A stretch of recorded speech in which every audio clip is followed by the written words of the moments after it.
Nous allons apprendre à travers cette vidéo à exploiter un oscillogramme afin de déterminer l'amplitude et la période d'une tension alternative périodique. Voici une tension sinusoïdale alternative et périodique qui s'affiche sur l'écran de cet oscilloscope. Nous allons déterminer tout d'abord son amplitude, c'est-à-dire sa valeur maximale, puis sa période. Pour cela, voyons comment est réglé l'oscilloscope. La sensibilité verticale est réglée d'après cette image sur 2 volts par division, ce qui signifie que chaque division, c'est-à-dire chaque carreau vertical, compte pour 2 volts. Revenons à l'oscillogramme, on constate que l'on peut compter 3,2 divisions verticales pour atteindre la valeur maximale de la tension. Nous allons donc calculer la valeur maximale de cette tension, qu'on appelle aussi l'amplitude.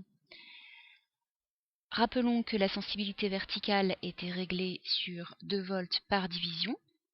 Nous avons compté le nombre de divisions pour atteindre la valeur maximale sur l'oscillogramme. Ce nombre était de 3,2 divisions. On réalise donc le calcul suivant, 3,2 fois 2, et nous obtenons une amplitude de 6,4 volts. Déterminons à présent la période de cette tension. Voyons comment est réglée la vitesse de balayage, qu'on appelle aussi sensibilité horizontale de l'oscilloscope.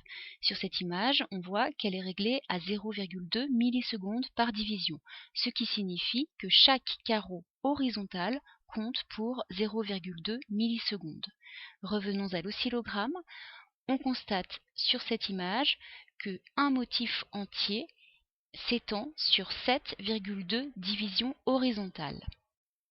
Nous pouvons donc à présent calculer la période de cette tension. Rappelons que la sensibilité horizontale était réglée sur 0,2 millisecondes par division.